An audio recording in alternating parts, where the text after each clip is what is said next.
7교회 중에 이제 지난 시간에는 3교회를 했었죠. 그죠? 우리가 지난 시간에 에베소, 서머나, 버가모, 두아디라, 그죠? 이렇게 4교회를 했었습니다. 그래서 다시 한번 좀 정리를 하고 좀 가면, 에베소 교회에 이제 항상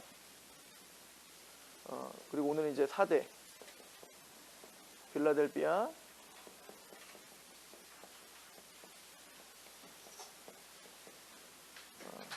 라오디게아, 그죠? 이렇게 이제 7교회인데요.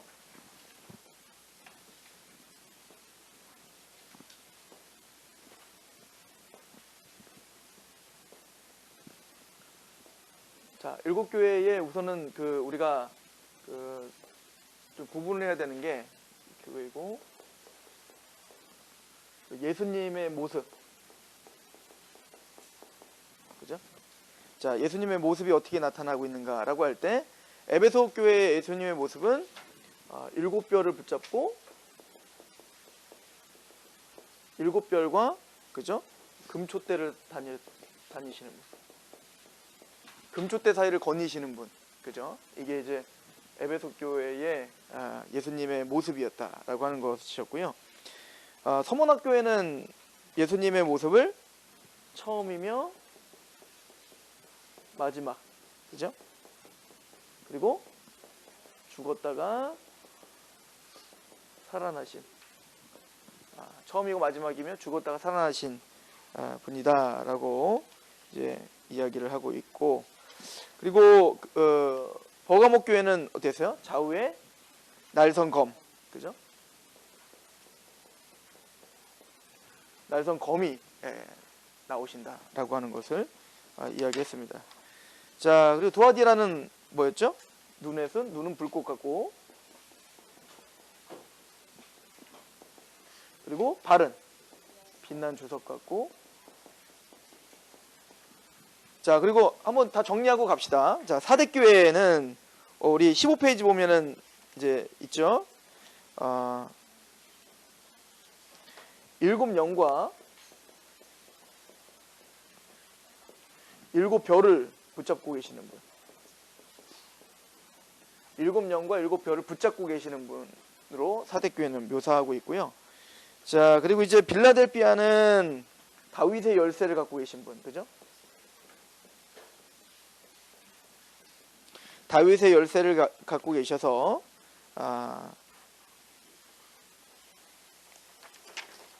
분이다. 그리고 라오디게아 교회는 아멘이시오, 참된 증인이시오, 그죠? 충성되고 창조의 근본이고. 그러니까 예수님을 이렇게 7가지로 설명하는 거예요. 그죠? 에베소는 7별 금촛대를 붙잡고 계시고, 서머나 교회는 처음이고 마지막, 죽었다가 살아나시니, 버가모 입에 날선 검이 나오시며, 두아디라는 눈이 불꽃 같고 발은 빛나는 주석과 같다. 그리고 4대는 7영과 7별을 붙잡고, 빌라델피아 교회는 다윗의 열쇠를 지녀서 왕국문을 붙잡고 있는, 그러니까 열면 닫을 자가 없고 닫으면 열 자가 없는 거예요. 그리고 라오디게아는 아멘이요, 충성, 증인이요, 충성스러운 증인이요, 창조의 근본이시다. 이렇게 이제 예수님을 설명을 합니다. 근데 지금 예수님을 이렇게 묘사하고 있는 것은 다 뭐와 관계가 있다라고 하는 거죠? 그 교회에 지금 상황과 관계가 있다고 했죠. 그죠? 자, 상황들은 어떤가라고 할 때, 자, 에베소 교회는 뭐였습니까? 얘네들이 원래 진리 싸움을 했죠. 진리 싸움을 정말 잘했던. 그래서 즉 이단들을 이제 분별해내고 하나님의 말씀으로 정말 진리 싸움을 정말 잘했던 사람이었어요. 교회였어요. 그럼에도 불구하고 뭘 잃어버렸다? 사랑을 잃어버렸다. 그죠? 첫사랑을 잃어버렸다. 자, 그래서 이런 상황 속에서 7별과 7금촛대, 그리고 네가 회개하지 않으면 어떻게 되리라? 촛대를 옮기겠다. 이렇게 표현을 합니다. 그러니까 교회를 촛대, 즉 등잔대로 이렇게 묘사하는 건 뭐냐면, 교회를 하나님 뭘로 세우셨다는 거죠? 빛과 소금으로 세우셨다는 거예요. 그러니까 교회는 바로 빛을 내는 존재들이거든요. 그러니까 마태복음 5장을 보시면 돼요. 우리는 소금과 빛인데 소금은 맛을 내는 거고 그 빛은 뭐야? 착한 행실을 보여 세상으로 하여금 하나님께 영광을 돌리게 하라. 그러니까 우리는 하나님을 알게 하는 그 그리스도의 빛을 받은, 그래서 하나님을 알게 될 뿐만 아니라 우리는 반사체가 되는 거예요. 반사체. 즉 그 영광의 그 그리스도의 빛, 하나님을 아는 빛을 우리는 세상을 비추게 하는 반사체들인 거예요. 빛의 근원은 하나님과 예수 그리스도고 그 빛을 받아 우리는 세상에 그 빛을 반사하는 그런 우리는 등잔대이고 촛대이다라고 하는 거예요. 그런데도 불구하고 근데 그 진리와 그 지식은 반드시 어디로 우리를 끌고 가야 된다? 사랑으로 끌고 가야 되는데 하나님 사랑과 이웃 사랑을 이야기하는 겁니다. 근데 그 사랑을 잃어버린 그 교회를 하나님이 쓰실 수 없다. 사명을 잃어버린다는 거예요. 그래서 말을 하기를 7별과 7급 촛대를 붙잡고 계시다. 이거 말하는 거예요. 거닐고 계시다. 즉 이 교회의 주권자는 누구라는 거예요? 예수님이시다 라고 하는 것을 이야기하고 있는 겁니다. 자, 그리고 서문학교에는 어떤 상황이었었죠? 서문학교에서는 그죠? 핍박이 있었고 이제 여기에 사탄의 회당이 있었다고 했잖아요. 그죠? 사탄의 회당. 이게 누굽니까? 바로 유대인들을 가리켜 말한다고 했죠. 그러니까 핍박이 있었던 거예요. 고난이 있었죠. 그래서 자칭 회당이라고 자처하지만 실상은 누가 진짜 유대인이냐면 너희들이 진짜 유대인이야. 영적 이스라엘은 너희야. 이렇게 이야기를 하는 거였고요. 그래서 아마 경제적으로도 굉장히 궁핍함 중에 있었을 것이고 또 유대인들에 의한 핍박이 있었어요. 고난을 짊어지고 있었죠. 그러니까 예수님은 그걸 칭찬하면서 그런데 너희들에게 또 뭐가 있을 것이다. 더 큰 이제 앞으로 고난이 또 더 큰 고난이 닥칠 거예요. 순교가 될 거죠. 그래서 우리가 지난번에 상고했듯이 서모나의 감독이었던 누구? 폴리갑이 이제 순교하는 장면도 이제 거기와 연관되어서 우리가 생각해 볼 수 있어요. 그래서 서문학교의 특징이 뭐죠? 서문학교회와 빌라델피아, 오늘 이제 봐야 될 빌라델피아 교회의 특징은 칭찬만 있고 책망이 없다라고 하는 거예요. 그러면은 칭찬은 없고 책망만 있는 데도 있겠죠. 이건 사대랑 라오디게가 그렇습니다. 그리고 나머지 에베소, 버가모, 도아디라는 칭찬과 책망이 같이 있다라고 하는 거였어요. 그래서 이제 그 사탄의 회당 고난을 당하고 있는 그 서문학 교회인데 그래서 사실 이제 너희가 이제 10일 동안 너희가 고난을 당할 것이다. 10일이라는 말은 뭐죠? 그 하나님의 작정된 때라고 했잖아요. 그죠? 그 시간 동안에 영원한 게 아니다. 이 얘기인 거예요. 그러나 기억해야 될 것은 내가 바로 처음과 마지막이며 내가 죽었다가 살아났다. 너희들이 지금 예수님의 십자가에 죽은 것처럼 너희들도 고난을 당하지만 예수님이 부활하신 것처럼 너희들도 영광스러운 부활의 열매를 맺게 될 거야 라고 하는 것을 위로를 줘야 됐고 도전을 줘야 됐었죠. 그래서 처음이요 마지막이다. 즉 예수님께서 이 모든 역사를 지금 주관하고 계시며 너희를 붙들고 계시다 라고 하는 것을 강조할 수밖에 없었다라고 하는 것을 우리가 상고했었죠. 자, 그리고 이제 그 버가목 교회의 특징은 뭐였습니까? 외부적인 박해를 받았었죠. 순교자가 있었어요. 그죠? 이건 칭찬입니다. 그죠? 외부적인 박해에서는 잘 이겨냈는데 내부적인 뭐요? 유혹에 넘어져 버린 거죠. 그죠? 그래서 내부적인 유혹에 넘어져 니골라당을 이제 그 용납했다라고 이야기를 하고 있죠. 그래서 이제 그 버가모 교회에게 외부적인 유혹에 넘어지는 그 교회 버가모 교회에게 예수님은 뭐라고 묘사되고 있냐면 날선 검, 심판, 말씀을 통해서 내가 패부까지 다 드러내겠다라고 이야기를 하고 있는 거예요. 참 이런 걸 보면은 쉽지 않은 싸움이구나라는 걸 우리가 볼 수가 있어요. 그죠? 그러니까 외부적인 핍박을 이겨내는 것 이게 보통 일이 아니잖아요. 그런데 그렇게 힘있게 외부적인 핍박을 이겨냈던 교회가 내부적인 어떤 그런 유혹에 의하여 넘어졌다. 참 이것만큼 속상한 일이 없는 거죠. 자, 그리고 두아디라 교회는 눈은 불꽃 같고 빛난 조도. 이거는 심판과 관련되어진 것이고 그리고 연단과 관련된 어떤 이미지였었잖아요. 이 두아디라 교회의 상황은 어땠죠? 어디와 딱 반대요? 에베소 교회와 딱 반대였죠. 그죠? 에베소 교회는 이제 진리에 대한 싸움은 철저하게 잘했는데 말씀을 잘 가르쳤고 그런데 문제는 뭐예요? 사랑이 없었다는 게 문제였는데 이 두아디라 교회는 행함도 있고 사랑도 있고 믿음도 있고 실천도 있고 막 굉장히 바쁘고 섬김도 있고 굉장히 뜨겁게 열심히. 그러니까 하나님 그걸 칭찬하죠. 내가 너희의 섬김을 내가 안다. 너희의 행함을 내가 안다. 그죠? 너희의 사랑을 안다 이거예요. 그런데 문제는 뭐를 이세벨을 용납했다 이거예요. 그죠?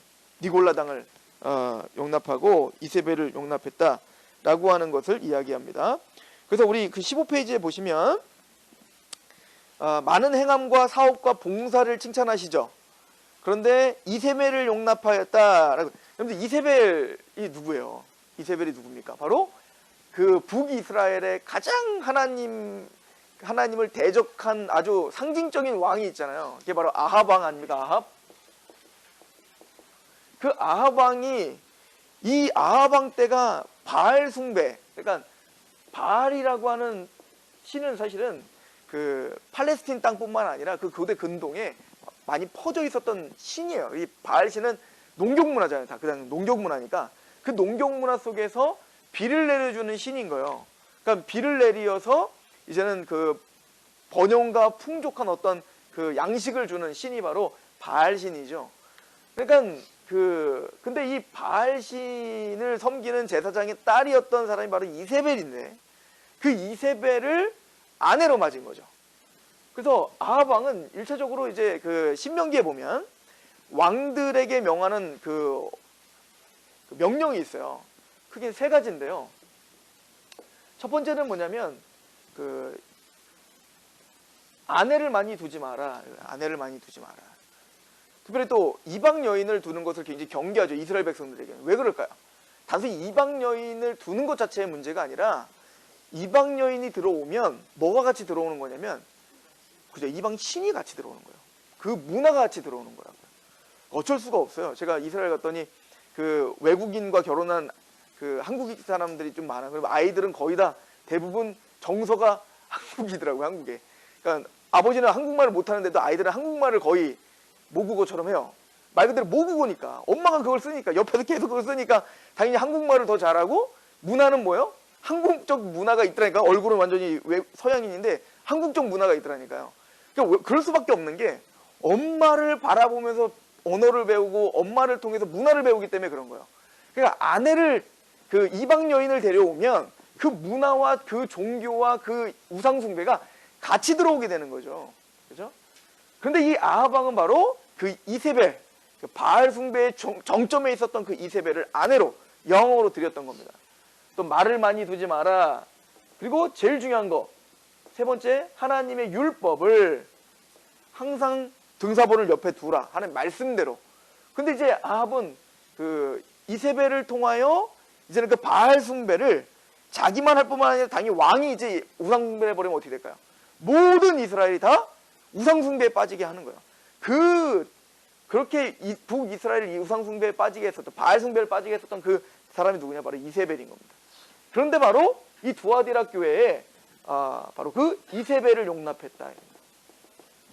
이세벨을 용납했다는 얘기는 그러니까 교회가 바알 숭배했다는 얘기가 아니라 바알이라는 말은 만몬과 같은 거예요. 만몬. 그러니까 우리의 이 땅의 물질을 숭배하게 하는 거죠. 이 땅의 어떤 번영을 숭배하게 하는 거죠. 그죠? 그러니까 이세벨이 용납하게 한 그 세상 정신, 그러니까 세상의 모든 정신을 적용하게 하는 거예요. 그래서 그 진리 싸움, 하나님이 진짜 바라보는 신앙이 무엇이며 믿음이 무엇이며 우리 구원받은 하나님 백성들이 가야 될 곳이 뭐 하나님 나라가 무엇이며 교회가 무엇인지에 대해서 성경을 통해서 정확하게 우리가 인식하고 그렇게 내 몸을 복종시켜야 되는데 그거와 상관없이 좁은 길로 가라, 십자가의 길을 짊어져라 라고 하는데 그거와 상관없는 번영의 길로 가라. 그러니까 하나님의 말씀을 저버리게 하고 그 하나님의 이름을 사용하고 은혜를 이용하고 믿음이라는 단어는 사용하지만 그 내용 전체는 다 뭘로 바꿔버린 거예요. 세속적인 걸 바꿔버리는 그런 거짓 선지자들이 들어왔던 거죠. 그죠? 그러니까 이 두아디라 교회는요, 열심히 온갖 사랑도 있고 실천도 있고 선행도 있는데 거기엔 진리 싸움에서 져버린 겁니다. 그죠? 그러니까 세속적, 이게 기독교인지 이게 세상인지 구분이 가지 않을 정도로 그렇게 뭔가 혼란스러운 교회가 된 거죠. 그래서 이거에 대해서 이제 예수님 뭐래요? 심판의 이미지를 보여주는 겁니다. 그죠? 지금은 너희들이 이게 지금 가라지인지 알곡인지 잘 모르겠지만 그날 알곡과 가라지가 정확하게 구분되는 것처럼 거짓된 것들이 싹 다 드러나게 될 거야. 심판 앞에 서게 될 거야. 이제 그런 이미지를 보여줄 수밖에 없다라고 하는 것입니다. 자, 우리 오늘은 이제 그럼 사대교회인데요. 우리 말씀을 보면서 우리 보도록 하겠습니다. 3장 요한계시록 3장 1절입니다.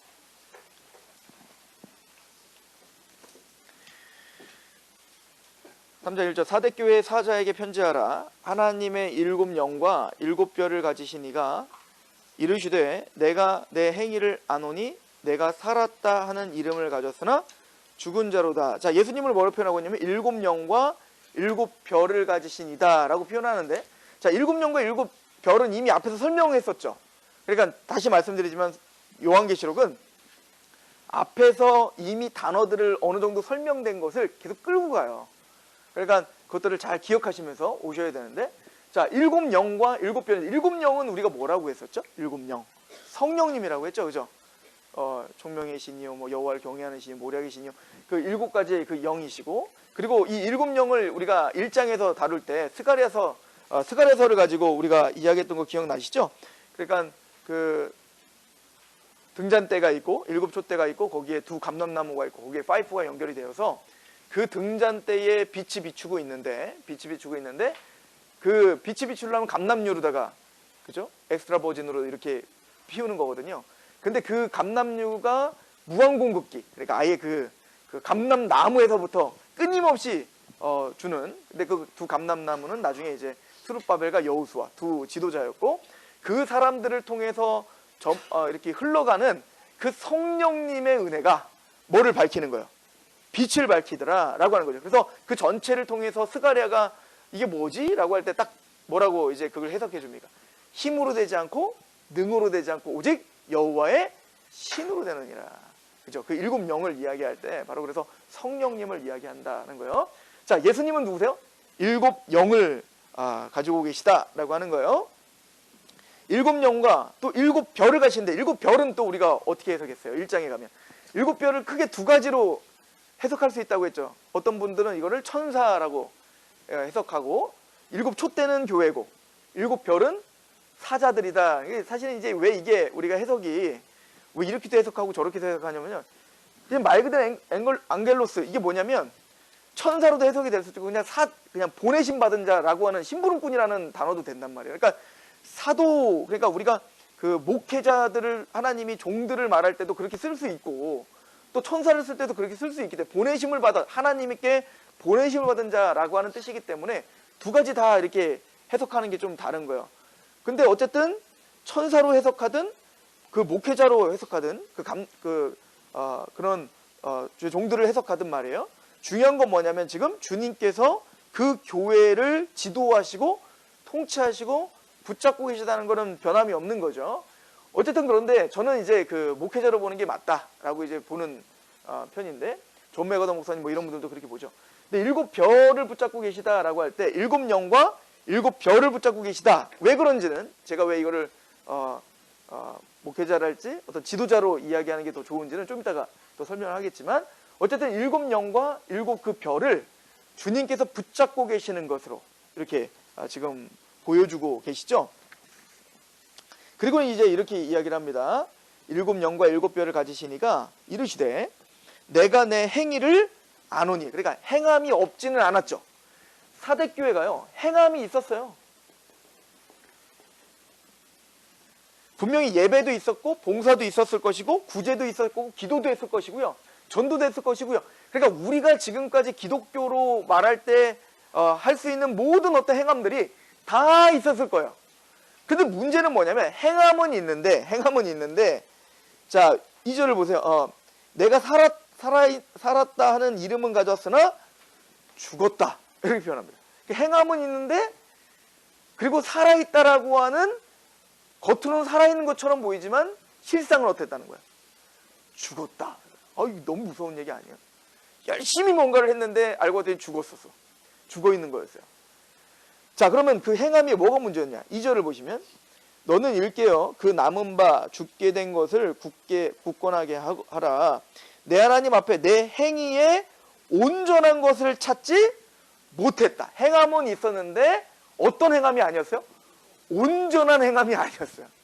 야, 이게 참 어쩌란 말이야. 행함은 있는데 온전하지 않았다. 그리고 또 행함은 있어서, 그러니까 교회가 살아있는 것처럼 보이는 거야. 바빠. 행함도 있고 봉사도 있고 예배도 하고 막, 와 진짜 막 하여튼 역동적이에요. 그런데 문제는 뭐냐면 실상은 죽었다. 아니 그럼 도대체 어떻게 행했길래 실상은 죽은 거야? 온전한 행함이 아니었다. 이거요. 자, 그럼 온전한 행함이 뭘까요? 철두철미하게 순종하는 걸 말하는 걸까요? 자, 우리가 이렇게 보시면 되는 거예요.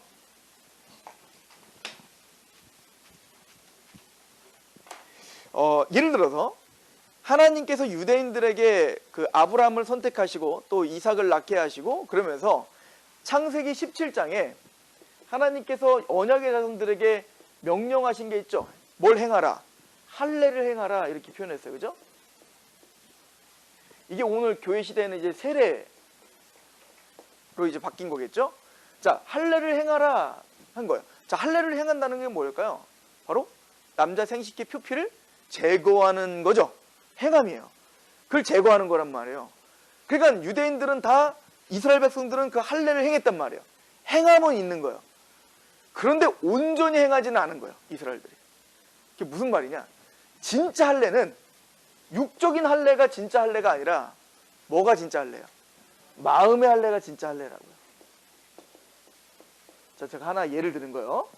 그럼 마음의 할례는 뭐냐? 이걸 언제부터 얘기한 거냐면요. 신명기 10장과 30장의 이야기를 해요. 누가? 모세가. 그럼 신명기에 마음의 할례가 뭐라고 말을 하냐면 너희는 마음의 할례를 받아 마음을 다하고 뜻을 다하고 목숨을 다하여 주 너희 하나님 어떻게 하라? 사랑하라. 이게 마음의 할례예요. 그러니까 하나님이 진짜 원하시는 할례는 뭐야? 마음의 할례죠. 그죠? 그러면 육적인 할례는 뭘까요? 우린 이렇게 마음의 할례를 받은 자입니다의 표식인 거예요. 우리는 내 맘대로 사는 사람들이 아니라 저 이방인들처럼 언약과 하나님의 은혜가 없는 저들처럼 저렇게 내 마음대로 사는 사람들이 아니라 우리는 하나님의 은혜를 하는 자입니다. 출애굽을 시켜주시고 우리가 원수되었던 우리를 애굽에서 건져주실 뿐 아니라 우리를 사실은 우리가 죽어 마땅한데 어린 양을 죽어 6월, 그러니까 6월이 뭐예요? 이렇게 패스오버잖아요. 우리를 그 죽음에서 건져주신 거예요. 나를 대신하여 어린 양이 대속제물이 되어 장자의 죽음을 면했다. 이 장자라는 말은 뭐냐면 대표성을 띄어요. 이스라엘 원래 다 죽는 거예요. 장자 죽었다는 얘기는 그 집안이 다 죽었다라는 대표예요. 그러니까 애굽의 장자들 다 죽었다는 얘기는 뭐냐면 걔네들 다 죽은 목소리입니다. 하나님이 걔들 다 죽였다는 상징적 표현인 거예요. 그런데 그런 장자의 죽음을 면하게 했다. 이 얘기는 뭐죠? 사실은 우리도 애굽의 모든 백성들 다 죽어 마땅한데 우리를 죽이지 않고 대신 누굴 죽이시고 어린 양을 죽이고 우리를 살리시고 홍해를 건너게 하신 거예요. 그 무한하신 은혜를 깨닫는 하나님 백성들은 물론 살아가면서 우리는 또 물이 없다고 떡이 없다고 밥이 없다고 뭐 고기가 없다고 뭐 부추가 없다고 다 챙겨 먹으려고 하죠. 그죠? 마늘 다 챙겨 먹으려고 하는데 그런 거 없다고 해서 우리는 원망을 하고 있지만 어쨌든 하나님은 불기둥과 구름기둥을 통해서 그들을 쭉 인도하면서 그것들 기억할 때 우리는 그런 하나님의 언약이 있는 백성이고 왜 그런 출애굽과 구원과 이런 은혜가 있는가? 바로 아브라함과 이삭과 야곱에게 약속하신 약속 때문에 이런 은혜가 우리에게 주어진 겁니다. 이게 언약 백성이라는 뜻인 거예요. 그래서 우리는 저 세상과는 구별된 하나님의 언약이 우리를 주장하고 그 은혜가 우리를 구원하며 그 은혜가 우리를 완성할 그 백성입니다. 그러므로 우리는 하나님을 사랑할 수밖에 없는 거죠. 그죠? 그 은혜를 알기 때문에. 그 하나님을 알기 때문에 그 하나님을 사랑할 수밖에 없는 백성이 되어 할례를 하는 거예요. 이게 바로 육적 할례의 의미인 겁니다. 원래. 그래서 우리는 그냥 자연히 생식의 과정, 육체적인 생식의 과정을 통해서 우리는 태어나 그냥 이 땅에서 나 잘 먹고 잘 살려고 사는 사람들이 아니라 우리는 하늘로부터 난 자입니다. 그래서 사실은 거세는 할 수 없으니까 표피를 제거함으로 뭐예요? 우리는 단순히 육적으로 자연스럽게 태어난 자들이 아니라 하나님의 언약으로 태어난 자들입니다. 이거를 상징으로 선포하는 게 할례였단 말입니다. 그러면 할례를 행하는 게 중요한 게 아니라 할례를 온전히 행하는 건 어떻게 하는 거예요? 이 언약적 사고를 알고 마음의 할례를 행한 다음에 뭘 하는 게 진짜 할례예요. 이해가시죠? 온전히 행한다는 그런 겁니다. 예배를 내가 성소주의를 해요 라고 하는 행함이 중요한 게 아니라 신령과 진정으로 예배를 드리느냐가 중요하다는 얘기예요. 이해가십니까? 그러니까 하나님은 지금 이 사대교회는요, 겉으로는 크리스찬이고 겉으로는 행함이 있어요. 하나님께 헌신이 있어요. 근데 그의 행함은 죽어있다. 무슨 얘기죠? 거듭난 영혼이 하는 게 아닌 거야. 사랑이 발동해서 하는 게 아닌 거야. 십자가의 복음이 그 십자가에 감격하여 하나님께 영과 진리로 드려지는 예배가 아니었던 거죠. 형식적이고, 그 여러분들 형식적이라고 해서 감격이 없다는 게 아니에요. 여러분들 형식적이어도 감격이 있어요. 그죠? 하나님의 진리대로 예배를 드리지 않아도 충분히 감격되고 눈물들을 다 흘릴 수 있는 거예요. 그 대표적인 게 그 모세 시대 때 시내산에서 모세가 40일 동안 그 십계명 돌판 언약궤 가지러 갈 때 밑에서 금송아지 만들어 놓고 춤을 추며 노래하며 뛰어 놀았다잖아요. 거기는 흥분이 있고요, 눈물이 있고요, 헌신도 있다니까요. 걔네들이 그 금송아지 만들 때 갑자기 뽕 나온 게 아니라 자기들 귀걸이 목걸이 다 빼가지고 헌신해가지고 만든 게 금송아지 아닙니까? 거기는 내가 주님을 위한 희생, 어떤 열심, 눈물, 감경, 감동 모든 게 있었다니까요. 근데 모세가 내려서 그 돌판 깨부시는 거예요. 우상 숭배했다고. 그죠? 그러니까 살아있는 것 같으나 실상은 너희가 죽었다. 행하는 것 같으나 너희가 온전히 행하는 것이 아니다 라고 이야기를 하고 있는 겁니다. 자, 그래서 3절을 보세요. 아예 온전한 것을 찾지를 못하겠대요. 이게 죽어 있는 겁니다. 3절에 그러므로 내가 어떻게 받았으며 어떻게 들었는지 생각하고 지켜 회개하라. 만일 일깨지 아니하면 내가 도둑같이 이르니 어느 때에 내게 이르는지를 내가 알지 못하리라. 이렇게 말하죠. 그러면 너는 어떻게 하라? 어떻게 들었고 어떻게 들었는지 생각하고 지켜 행하라. 그러니까 너희가 어떻게 복음을 들었고 또 그 복음을 어떻게 들었는지 그걸 다시 좀 상고하라 이거야. 그러니까 행하는 데에 정신 팔려 있지 말고 다시 뭘로 가라는 거예요. 다시 기초로 돌아가라는 얘기인 거예요. 그죠? 다시 말씀으로 돌아와서 너의 믿음을 점검하라 이 얘기인 거예요. 자, 로마서에 이게 지금 사실은 유대인들이 그랬잖아요. 유대인들. 로마서 10장 2절 3절에 보면 사도 바울이 유대인들에 대하여 뭐라고 말하죠? 너희가 하나님께 대하여 열심히 있으나 올바른 지식을 따르지 아니하는지라. 하나님께 열심히 있으나 올바른 지식을 따르지 아니하는 것이요 하나님의 의를 모르고 힘써 자기의 의를 지키다가 하나님의 의에 복종치 아니했구나. 이게 무슨 말입니까? 유대인들이 행함이 없었나요? 행함으로 따지면 우리가 따라할 수 없을 만큼 행함이 있었다고요.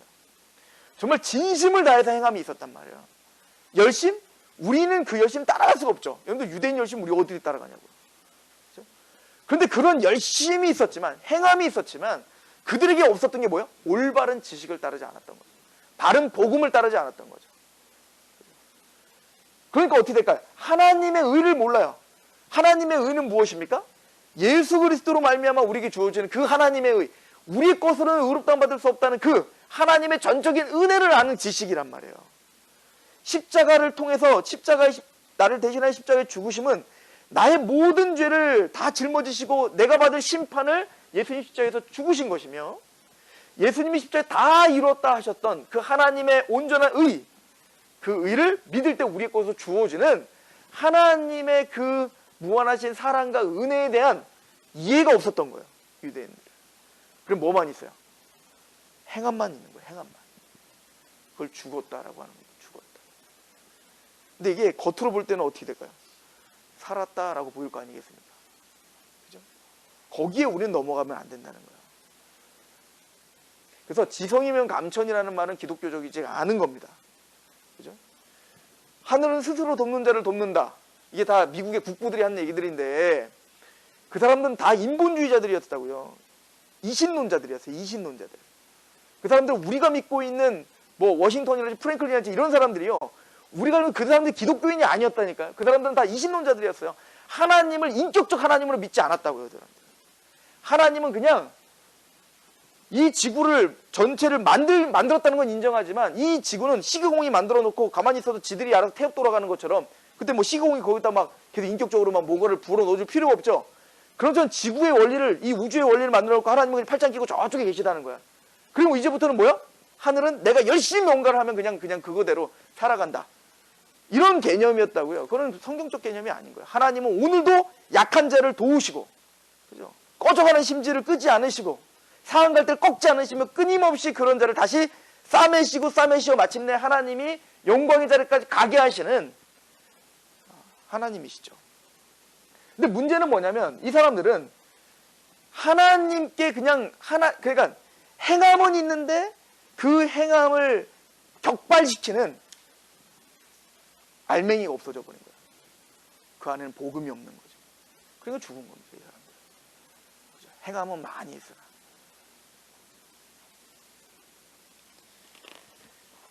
자, 그래서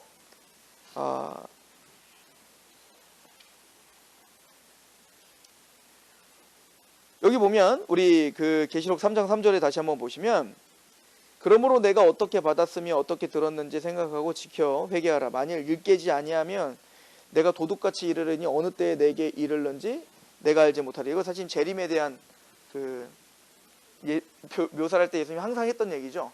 그러니까 우리는 시기와 때를 모른다. 오늘 주님 오실 수도 있어요. 그죠? 그럴 때면 어떻게 하라는 거예요? 빨리 회개하라. 안 그러면 다 죽죠. 그죠?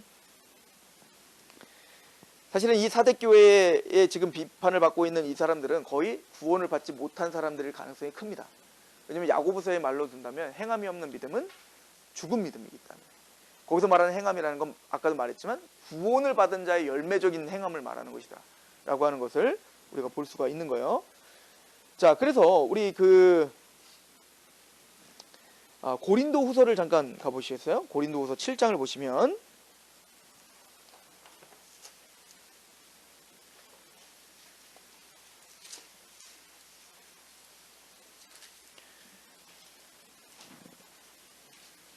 예수님이 바울을 통해서 이렇게 말씀하시죠. 고린도후서 7장 10절 11절에 보면, 하나님의 뜻대로 하는 근심은 후회할 것이 없는 구원에 이르게 하는 회개를 이루는 것이요 세상 근심은 사망을 이루는 것이니라.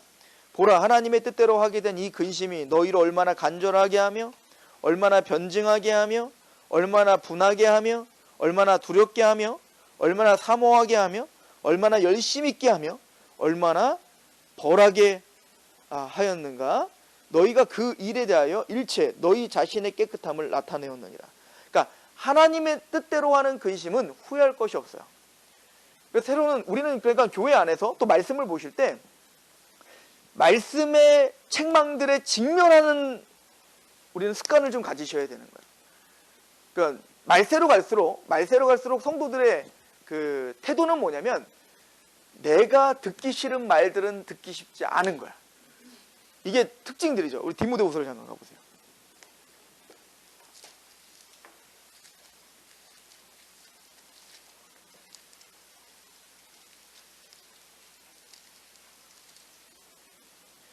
디모데후서 4장 1절 보세요. 하나님 앞과 살아있는 자와 죽은 자를 심판하실 그리스도 예수 앞에서 그가 나타나실 것과 그의 나라를 두고 엄히 명한다. 사도 바울이 굉장히 엄중하게 지금 경고하고 있는 거예요. 우리들에게, 교회들에게.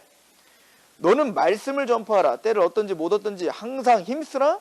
범사의 오래 참음과 가르침으로 경책하며 경계하며 권하라. 자, 지금 사도 바울이 디모데는 지금 목회자예요. 그죠?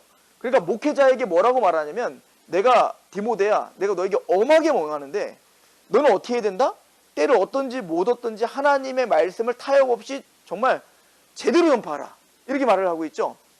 자, 그런데 3절 보세요. 때가 이르리니 사람이 바른 교훈을 받지 아니하며 귀가 가려워서 자기의 뭐를 사욕을 따를 스승을 많이 두고 또 그 귀를 진리에서 돌이켜 허탄한 이야기를 따르리라. 시대는 가면 갈수록 어떻게 할 거라는 거예요.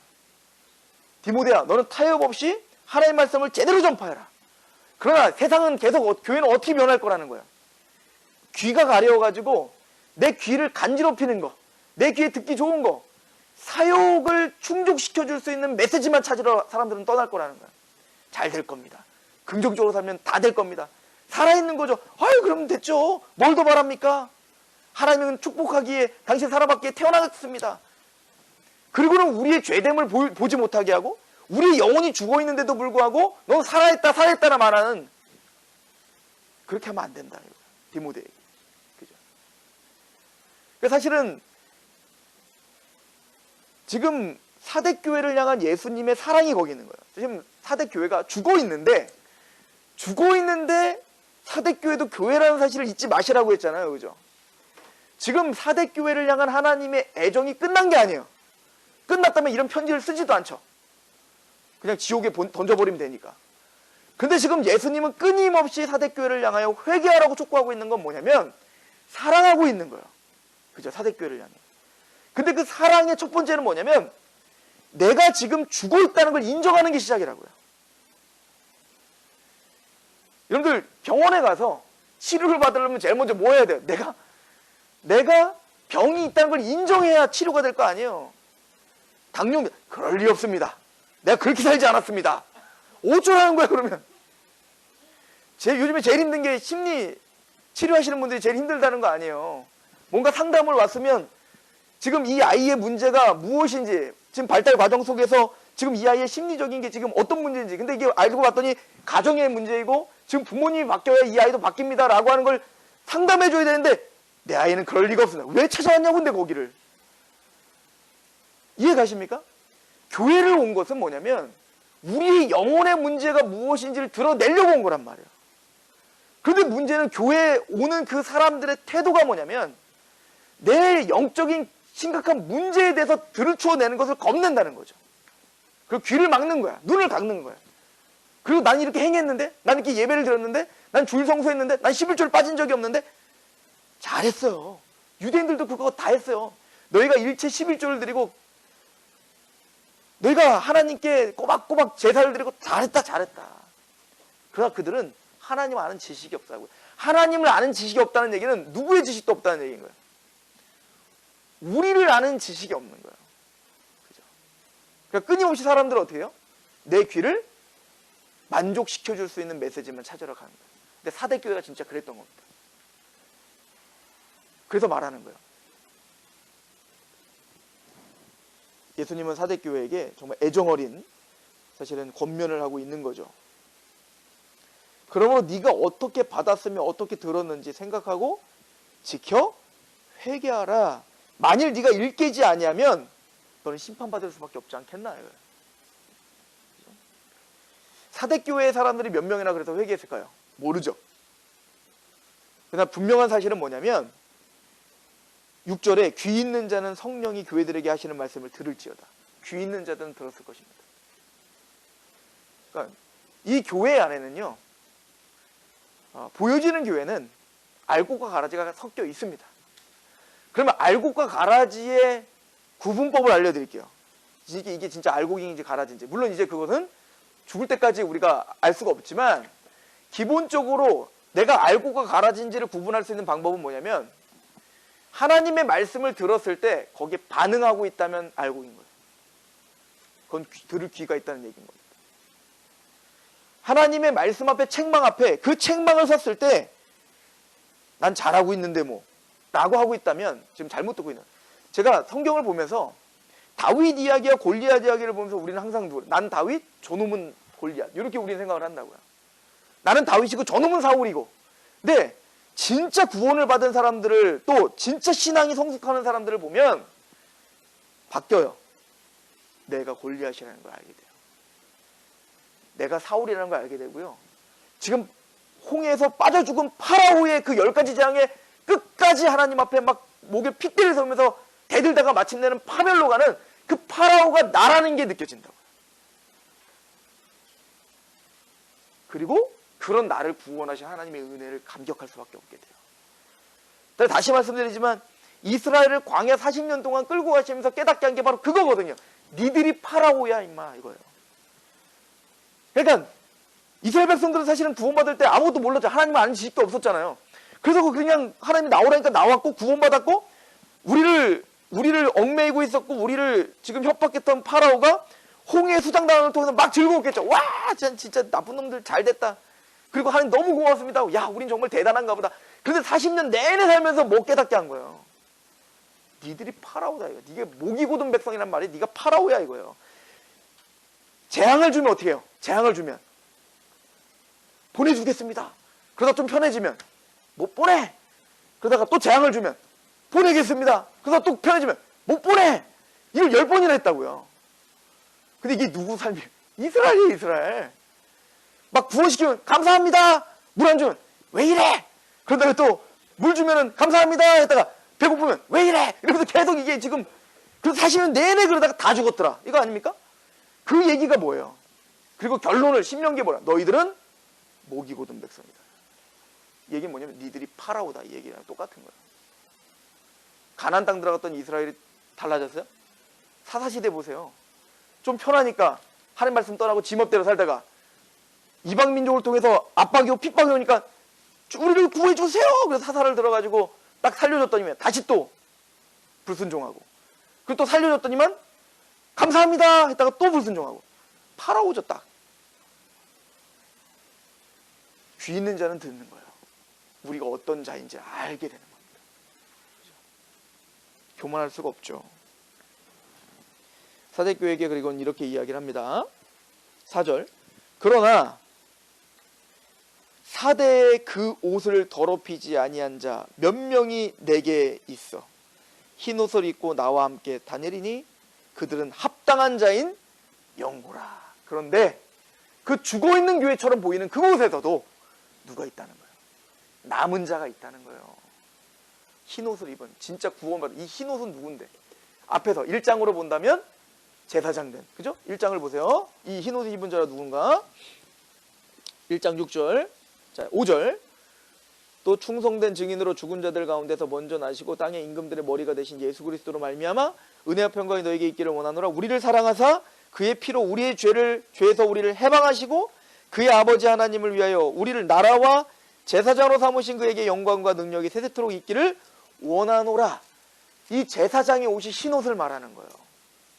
그래서 이 사대교회의 이 흰옷 입은 자들은 누구냐면 이제 계시록 7장에 14만 4천 흰무리를 설명하는 겁니다. 그 흰무리가 누군데요? 어린 양의 피에 그 옷을 빤 자들. 그럼 어린 양의 피에 그 옷을 빤 자들인 건 그 십자가의 은혜에 감격한 거죠. 복음을 알게 된 거죠. 그 사랑에 강권한 거죠. 여러분들 진짜 복음을 알면 어떻게 될까요? 십자가를 정말 믿게 되면 어떻게 될까요? 하나님을 사랑할 수밖에 없게 되겠죠. 이 말장난이 아니라면. 그렇지 않아요? 보세요. 계시록 7장에 그 옷을 어린 양의 피에 옷을 씻어 희게 된 자들인데요. 이 사람들 특징이 있어요. 14절 한번 읽어보세요. 7장 14절 시작. 내가 말하기를 내 주여 당신이 하시나이다 하니 그가 나에게 이르되 이는 큰 환난에서 나오는 자들인데 어린 양의 피에 그 옷을 여러분들 어린 양의 피에 그 옷을 씻어 희게 된 구원받은 사람들의 특징 어디서 나오는 자들이에요? 환난에서 나와요. 왜 환난에서 나올까요? 자기 십자가를 지는 자들이에요. 내가 십자가에 너무 감격하여 그 십자가에 함께 고난을 당하는 것이 기쁨이라고 여기는 사람들. 그 사람들도 행위가 있겠죠? 온전한 행위는 이겁니다. 내가 그 환난 중을 걸을 수 있게 하는 그 진짜 원동력은 십자가인 사람들.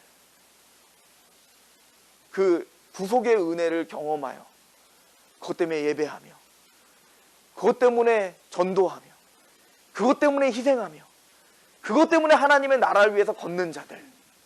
이 사람들이 온전한 행위가 있는 사람들 아니겠어요? 그래서 14만 4천 한 번 더 나오죠. 이제 좀 알아야죠. 14만 4천이니까 몇 장? 14장, 14장. 14만 4천이니까 14장. 14장을 보세요. 그 14만 4천을 또 이렇게 표현하고 있습니다. 3절 시작. 그들이 보좌 앞과 내 생물과 장로들 앞에서 새 노래를 부르니 땅에서 속량함을 받은 14만 4천 밖에는 능히 이 노래를 배울 자가 없죠. 자, 이 사람들은 예배하는 자들이에요. 그 구속의 경험 때문에 너무나 강권되어 그 사랑에 강권되어 하나님을 예배하는 자들이에요. 그리고 이 사람들은 어떻게 할까요? 4절. 이 사람들은 여자와 더불어 더럽히지 아니하고 순결한 자라. 어린 양이 어디로 인도하든지 어떻게 하는 자들? 따라가는, 그리스도께 순종하는 자들이죠. 왜 순종하죠? 여러분들, 행함이 온전하다. 따라가는 게 중요한데 왜 따라가냔 말이에요. 온전한 따라감이 뭡니까? 우리 고린도 후서를 보세요.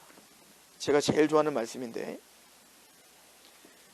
고린도 후서 우리 5장을 보시죠. 5장 11절.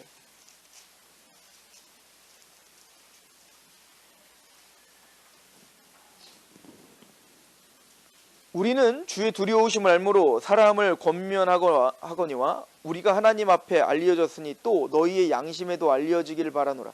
우리가 다시 너희에게 자천하는 것이 아니요 오직 우리로 말미암아 자랑할 기회를 너희에게 주어 마음으로 하지 않고 외모로 자랑하는 자들에게 대답하게 하려 하는, 이게 행함은 있으나 죽어있는 자들 아니에요? 외모로 자랑하는 자들? 그럼 우리는 뭐가 다르다는 거예요? 13절 보십시오. 우리가 만일 미쳤어도 하나님을 위한 것이요 정신이 온전하여도 너희를 위한 것이다. 그렇죠? 우리는 정말 하나님과 교회를 위해서 살았다. 교회는, 바울은. 그럼 왜 이렇게 했는가? 14절입니다. 같이 읽어봅시다. 시작. 그리스도의 사랑이 우리를 강권하시도다. 우리가 생각하건대 한 사람이 모든 사람을 대신하여 죽었은즉 모든 사람이 죽은 것이라. 하나님의 사랑에 강권되어 행하는 자들, 그 십자가의 사랑이 강권하여 그 어린 양이 어디로 인도하든 따라가는 자들. 이걸 나중에 계시록은 뭐라고 표현하면 계명을 지키며 그의 증거를 가진 자들 이렇게 표현하죠. 그리고 말합니다. 그 사랑이 강권하여 우리가 생각하는데 한 사람이 모든 사람을 대신하여 죽었은즉 모든, 우린 다 죽은 거다 이거예요. 그죠? 그래서 15절은 말합니다. 그가 모든 사람을 대신하여 죽으심은 살아있는 자들로 하여금 다시는 그들 자신을 위하여 살지 않고 오직 그들을 대신하여 죽었다가 다시 살아나신 이를 위하여 살게 하려 하면, 이제 내 인생 내게 아니라 주님 겁니다. 그래서 주님이 어디로 인도하든 그 사랑에 강권하여 기쁨으로 따라가는 자들, 이 사람들이 흰옷을 입은 자들이죠. 그리고 계시록은 이 사람들을 14만 4천이라고 이야기합니다. 그리고 제사장이다 라고 이야기하는 겁니다. 그리고 계시록 4대에게 보낸 편지에 본다면 이들이 온전한 행함이 있는 자들이죠. 물론 우린 실수할 수 있습니다. 온전한 행함이라는 건 행함이 완벽하다는 얘기가 아니에요. 이해가십니까? 우린 실수합니다. 또 넘어집니다. 온전히 행한다는 건 뭐냐면 이 사랑에 강권되어 행하는 사람들을 말하는 거예요. 이 사랑에 강권되어 행하는 사람들은요, 오늘 온전한 행함이 나에게 없다는 걸 알아요. 완벽한 행함이 나에게 없다는 걸 알아요. 오늘도 율법에 내가 또 넘어졌다는 걸 알아요. 근데 그 사랑에 강권한 사람들은 어떤 마음이 드냐면, 그래서 울어요. 하나님께 죄송스러워해요. 그럼에도 불구하고 나를 인도하시고 이기게 하시는 예수님의 은혜 때문에 감사해요. 그 감지덕자의 은혜 가운데 오늘도 또 그 은혜를 찬양해요. 계시록에서 온전한 행함이란 그런 걸 말하는 겁니다. 오라 나는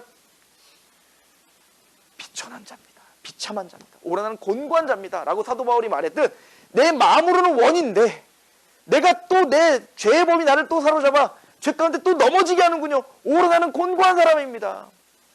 이렇게 울 수 있는 사람들, 이 사람이 들을 수 있는 사람들 아니겠어요?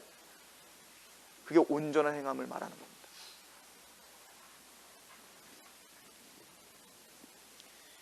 그래서 이걸 말하잖아요. 16절 보세요. 고린도후서 5장 16절. 그러므로 우리가 이제부터 어떤 사람도 육신을 따라 알지 아니하노라. 비록 우리가 그리스도도 육신을 따라 알았으나 이제부터는 그같이 알지 아니하노라. 그런즉 누구든지 그리스도 안에 있으면 새로운 피조물이라. 이전 것은 지나갔으니 보라 새거. 이게 거듭난 사람의 특징이에요. 그 사랑에 강권된 사람입니다. 그렇죠? 자, 4대 교회에게 지금 예수님은 바로 그 온전한 행함을 우리에게 요구하고 계시는 겁니다. 그죠? 회개하라는 겁니다. 반응하라는 겁니다. 그러면 이기는 자에게 뭐 준대요? 5절에 이기는 자는 이와 같이 흰 옷을 입을 것이요. 이거예요.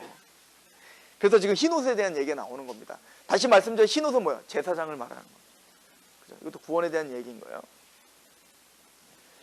자, 내가 그 이름을 생명책에서 결코 지우지 아니하고 그 이름을 내 아버지 앞과 그의 천사들 앞에서 시인하리라.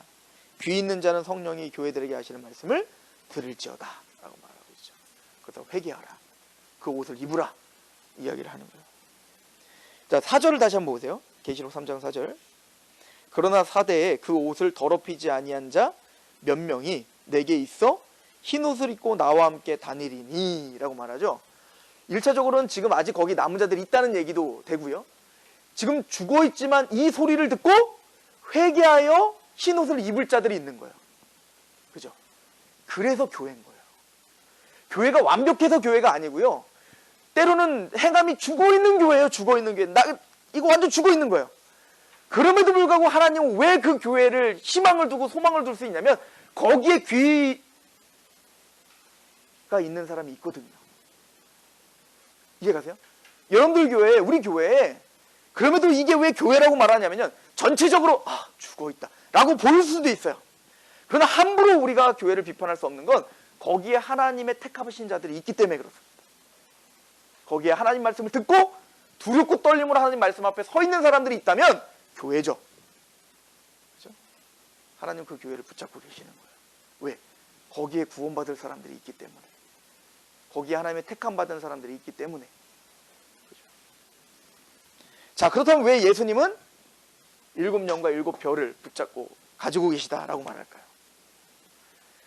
자, 7별을 목회자라고 한다면 지금 이 말씀이 누구를 통해서 선포되고 있는 거예요? 그죠? 요한을 통해서 선포되고 있잖아요. 요한을 통하여 그 교회를 담당하고 있는 그 목회자를 통해서 분명히 이게 읽혀지고 있을 거라고요. 그런데 그 목회자가, 즉 사람이 이 말씀을, 하나님의 계시의 말씀을 선포하고 있지만 그 계시의 말씀은 누구를 통해 선포돼야 돼요? 성령님을 통해 선포돼야 되는 겁니다. 항상 같아요. 항상 하나님 말씀은 하나님의 영이 함께 전하고 있다는 걸 잊으시면 안 되는 거예요. 요한복음을 보시죠. 요한복음 16장.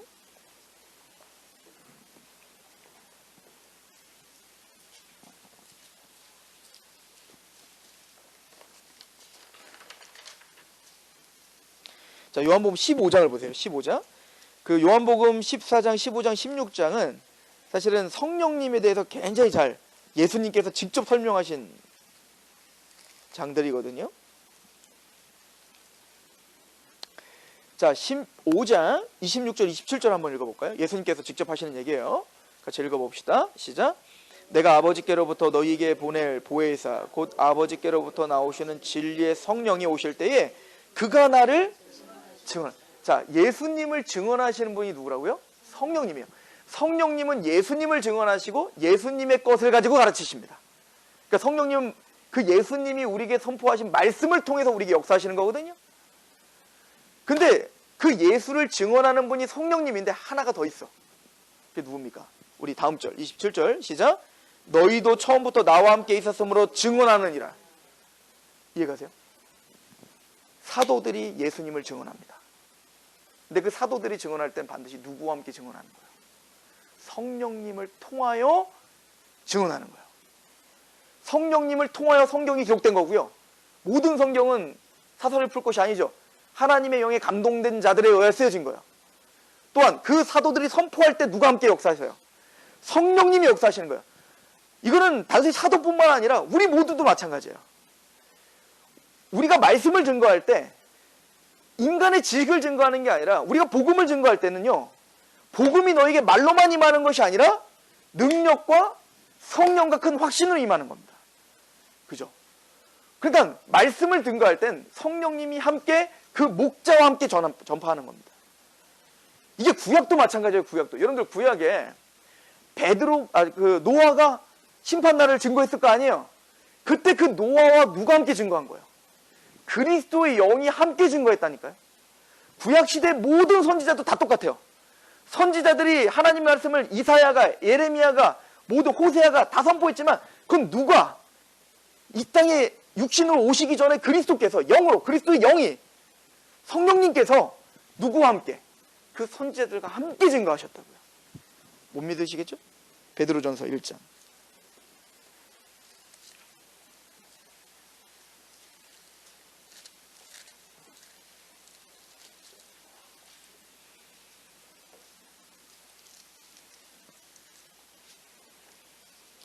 베드로전서 1장 우리 9절부터 볼게요. 믿음의 결국 곧 영혼의 구원을 받음이라. 이 구원에 대하여는 너희에게 임할 은혜를 예언하던 선지자들이, 구약시대 선지자들 말하죠, 연구하고 부지런히 살펴서 자기 속에 계신 누가 그리스도의 영이 그 받으실 고난과 후에 받으실 영광을 미리 증언하여 누구를 또는 어느 때를 지시하는지 상고하게 했다는 거예요. 누가? 그리스도의 영이 구약에 있는 모든 선지자들을 다 역사하셨다는 거예요. 그러므로 지금 모세가 창세기, 출애굽기, 레위기, 민수기, 신명기, 모세오경을 썼지만 그것은 모세 혼자 쓴 게 아니라 누가 함께 쓴 거예요? 그리스도의 영이 함께 하신 거예요. 마찬가지로 사도들이 지금 기록하고 있지만 에베소서 2장 20절에 너희는 사도와 선지자 터 위에 세우심을 입었다. 그리고 에베소 3장이 뭐라고 하죠? 너희들은 내 글을 읽어보면 알 것이다. 내가 하나님의 계시를 받아 쓴 것을, 성령님의 역사를 통해서 쓴 것을 너희가 알게 될 것이라는 거예요. 그죠? 또한 우리 또한 또 사도들에게 말하죠. 너희들은 그 위정자들 앞에 서게 될 건데 두려워하지 말라. 왜? 말할 것은 성령님께서 너희에게 말할 것을 넣어줄 거예요. 그래서 뭐라고 하죠? 성령으로 말미암아 예수를 주라 시인할 수 없어요. 우리가 예수님을 고백하는 것도 우리가 하는 게 아니라 누가 하게 하시는 거야? 성령님이 하게 하시는 거라고요. 그죠? 그런데 그 일곱 영과 그 목자를 누가 붙잡고 계시다? 예수님이 가지고 계시다는 거예요. 그러므로 지금 너 죽어있어 교회들아. 그런데 회개하라. 귀 있는 자는 들을지어다. 근데 듣게 될 거야. 거기에 몇몇은 흰옷을 입게 될 거야. 왜? 내가 그 성령과 목자를 내가 붙잡고 있으니까. 내가 하겠다. 내가 하겠다. 내가 그 귀를 듣게 하겠다. 어린아이처럼 상한 심령을 내가 주겠다. 좋은 바위 30배, 60배, 100배 열매를 맺게 하는 그 역사가 이루어지게 될 것이다. 왜? 주님께서 붙잡고 계시잖아요. 택함 받은 자들은 다 본 받는 겁니다. 이해가 돼요? 그 주도권을 누가 갖고 계시다는 거예요? 예수님이 갖고 계시다. 그러면 너희는 어떻게 하라? 회개하라. 너희 할 일 너희 해. 난 내가 할 일 내가 할 테니까. 그 얘기인 거죠. 한 교회 했는데. 자, 그리고 여섯 번째 교회, 빌라델피아 교회. 이 빌라델피아 교회는 책망이 없죠. 그죠? 우리 3장, 계시록 3장 7절부터 보겠습니다. 빌라델피아 교회의 사자에게 편지하라. 거룩하고 진실하사 다윗의 열쇠를 가지시니 곧 열면 닫을 사람이 없고 닫으면 열 사람이 없는 그가 이르시되. 저는 그래서 그 사자를 그 별은 일곱 사자라 이렇게 말할 때 그 사자는 전 목회자로 보는 이유가 여기 더 있어요. 왜냐면 교회 사자에게 편지하라잖아요. 그러니까 이 다 계속 그러죠. 4대 교회에게 사자에게 편지하라. 이게 지금 편지하라는, 지금 천사들에게 편지하라는 건 아닐 거 아니에요. 그 목회자에게 지금 편지하여 그를 통하여 선포하라는 걸 거 아니겠습니까? 그래서 저는 사자를 목회자로 보는 게 맞다. 이렇게 저는 보는 입장이에요. 빌라델피아 교회 사자에게 편지하라. 거룩하고 진실하사. 자, 어떻게 표현하고 있어요? 다윗의 열쇠를 가지시니 곧 열면 닫을 사람이 없고 닫으면 열 사람이 없는 그가 이르시되. 이거 나중에 이제 천국문이 나중에 이제 그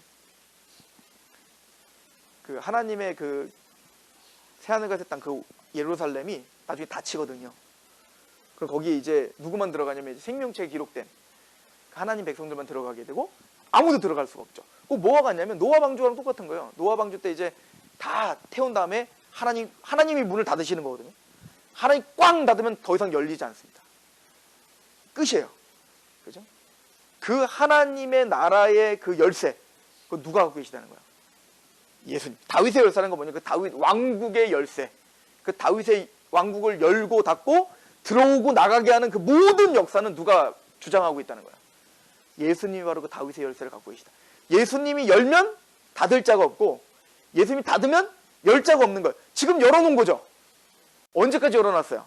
나중에 보면 이거 하나 배우겠지만 사방에 있는 그 내 천사에게 선포를 하죠. 너네 해와 달과 뭐 이렇게 해하지 못하게 하라. 땅과 바다를 해하지 못하게 하라. 왜? 아직 인침받은 자가 남았기 때문에. 그죠? 그러나 그 13사초에 다 차면 닫으실 거예요. 그럼 더 이상 열 자가 없는 거예요. 지금 하나님이 인내하며 지금 이 역사를 지금 주장하고 있고 지금 이 불합리한 세상을 왜 지금까지 하나님이 인내하며 참고 지금 계속 붙들고 있냐고요. 하나님의 택함받은 자가 아직 다 차지 않았기 때문인 거죠. 그렇죠? 어쨌든 그런 열쇠를 예수님께서 갖고 계시다는 거예요. 8절 볼지어다 내가 내 앞에 열린 문을 두었으되 능히 닫을 사람이 없으리라. 내가 내 행위를 아노니 내가 작은 능력을 가지고서도 내 말을 지키며 내 이름을 배반하지 아니하였다. 자, 이 빌라델피아 교회의 특징, 작은 능력. 이 작은 능력을 우리가 구체적으로는 알 수가 없어요. 그러나 적어도 교회는 작았을 가능성이 큽니다. 굉장히 세상적으로는 전혀 인지도가 없고 세상적으로는 능력이 없고 저거 갖고 뭐 하겠어. 성도들도 그런 생각을 가질 수도 있어요. 우리가 뭘 할 수 있겠나. 그렇잖아요. 우리가 아무리 몸부림을 쳐봤자 뭐 우리 자녀를 키우고 그냥 내가 이 서산 조그만 땅에서 이 자그마한 교회, 이 세상도 알아주지 않는 이런 교회를 내가 다니고 있는데 뭐 할 정도로 굉장히 뭔가 작다는 것은 분명한 사실이에요. 이게 특징이 있어요. 서문학교회, 빌라델피아 교회의 특징은 다 적고 약하고 고난당하고 그러고 있는 교회들인 건 사실입니다. 나머지 라오디게아 교회 이런 교회는 막 부유하고 막 그러거든요. 제가 보기에는 교회는요 작아서 문제될 건 없어. 항상 크면 문제가 되는 겁니다. 이거 분명한 사실인 것 같아요. 역사적으로나 성경적으로나 큰 건 너무 좋아하시면 안 돼요.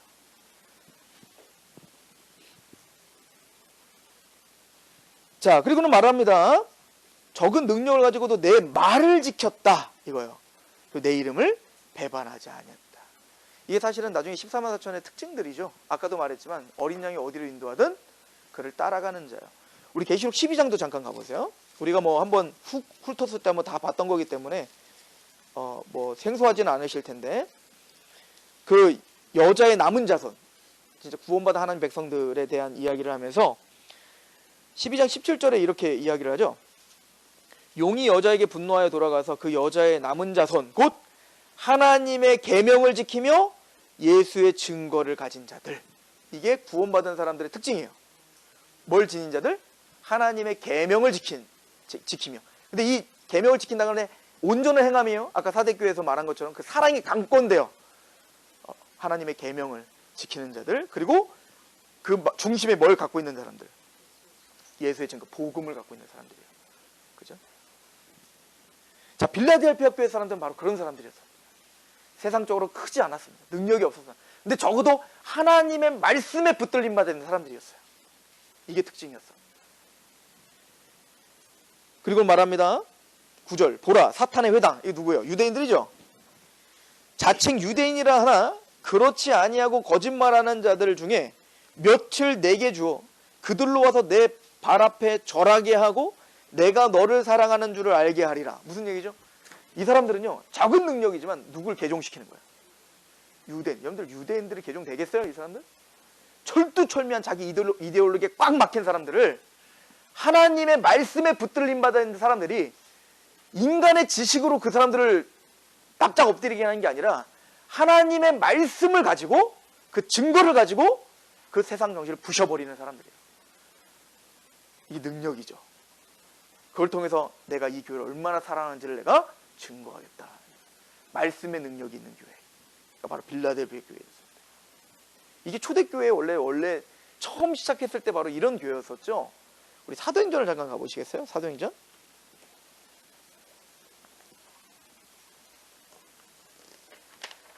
사도행전 6장을 한번 보세요. 사도행전 6장.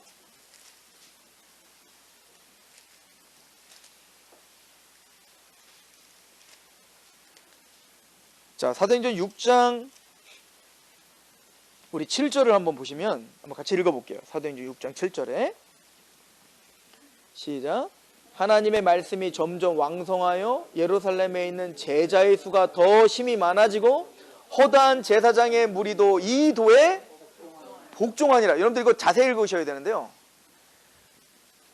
초대교회 특징이 있었어요. 예루살렘 교회 초대교회. 하나님의 뭐가? 말씀이 점점 왕성해지고 있다는 사실을 명심하셔야 됩니다. 하나님의 말씀에 가득 차는 빌라델피아 교회처럼 그 말씀을 지키는 자세요. 그 말씀의 사람들인 거예요. 그죠? 말씀이 점점 왕성해지면 누가 많아진대요? 무리가 많아지는 게 아니에요. 무리들이 많아지는 게 아니라 제자가 많아진다고 써 있어요.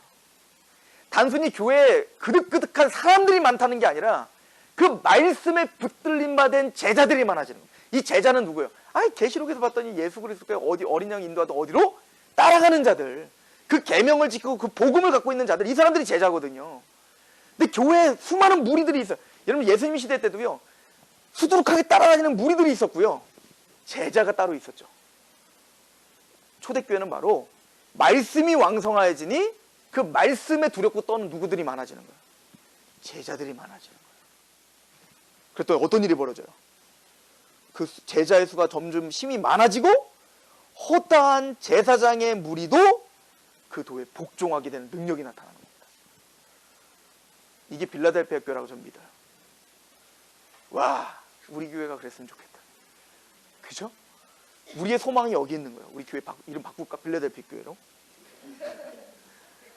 빌라델피아 교회라는 이름을 바꾸면 뭐해? 진짜 빌라델피아 교회처럼 말씀이 왕성해야죠. 그리고 제자가 돼야겠죠. 살아있는 그 행함이 있는 거. 그리고 인간의 지식이 선포되는 게 아니라 하나님의 말씀이 선포돼서 그 높아졌던 교만이 다 와르르 무너지게 하는 교회. 이게 빌라델피아 교회의 특징이었습니다. 우리 고린도후서 10장을 보세요. 이 사도 바울의 이 말씀과 다 연관이 되지 않습니까? 고린도후서 10장.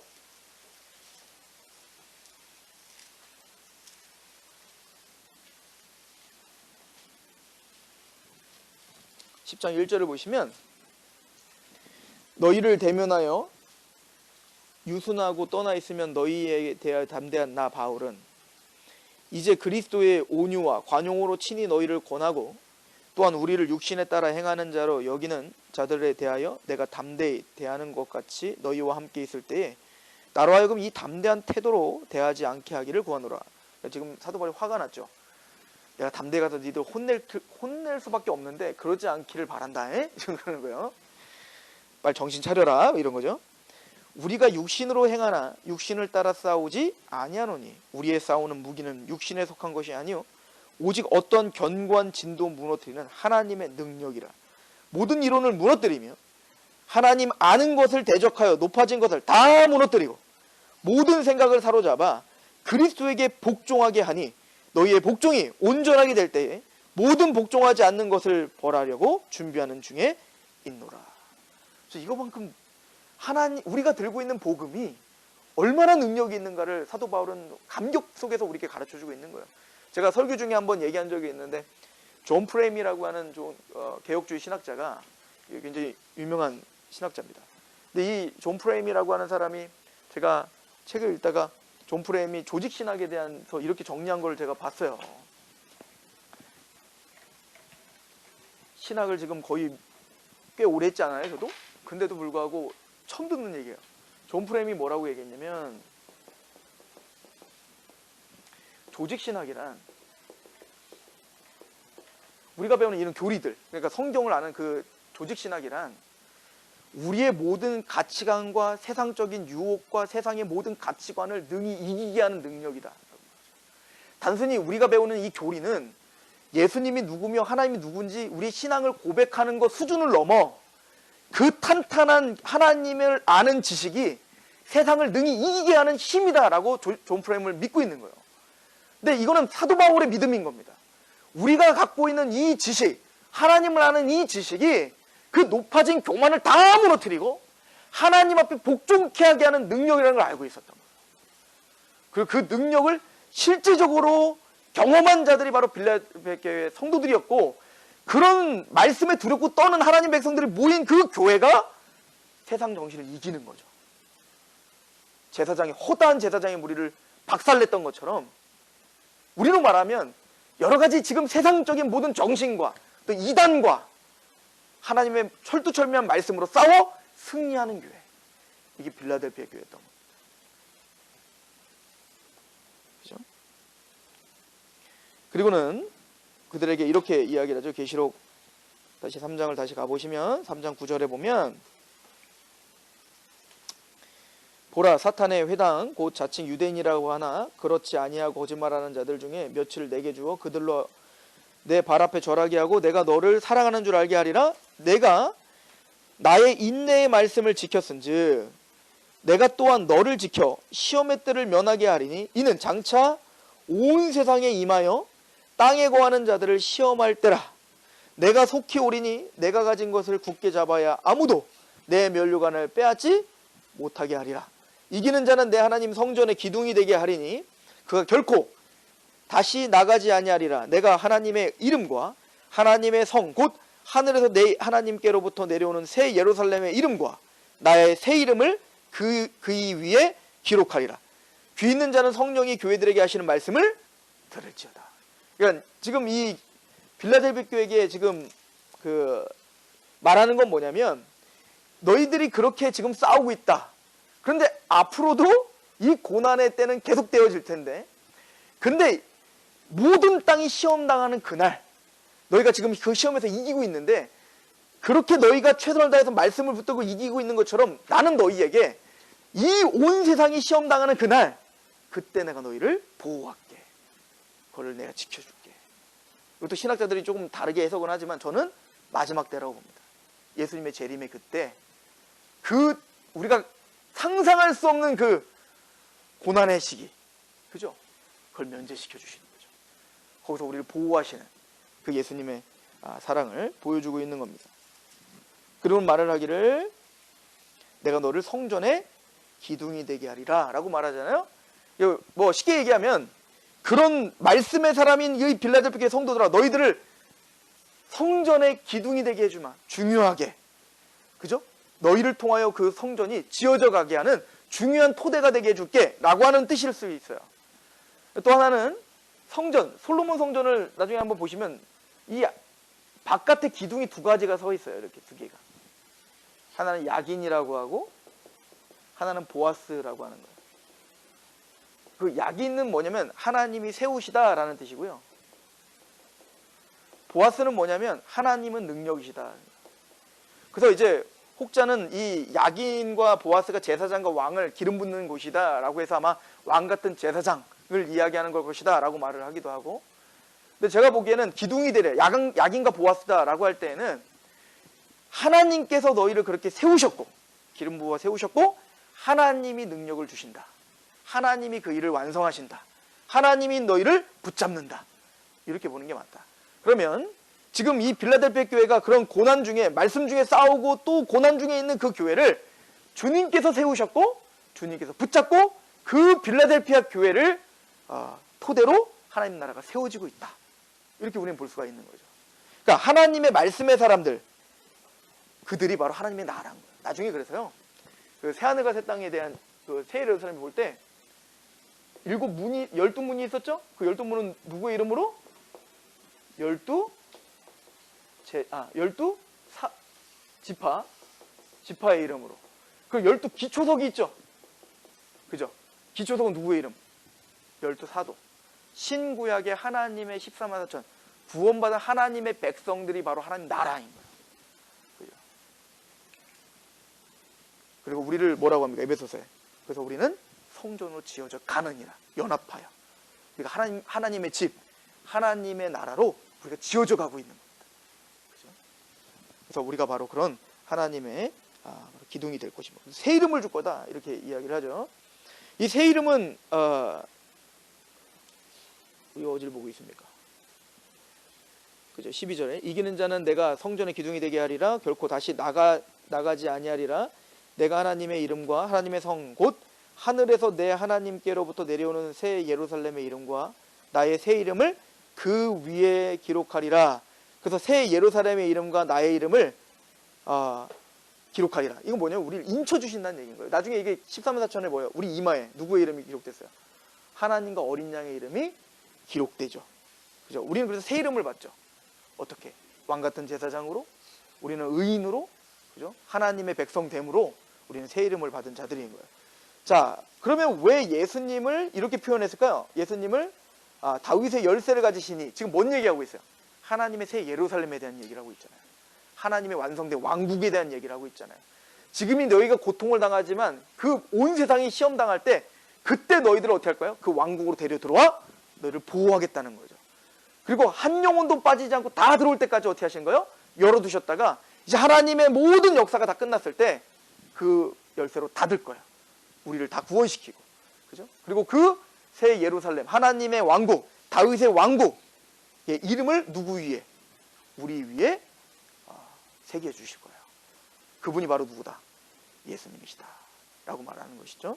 그러니까 하나님의 나라를 완성하시며 하나님 나라를 우리를 들어오게 하시는 그분은 또 한 영혼도 잃어버리지 않는 그 다윗의 열쇠를 가지신 분이 누구다?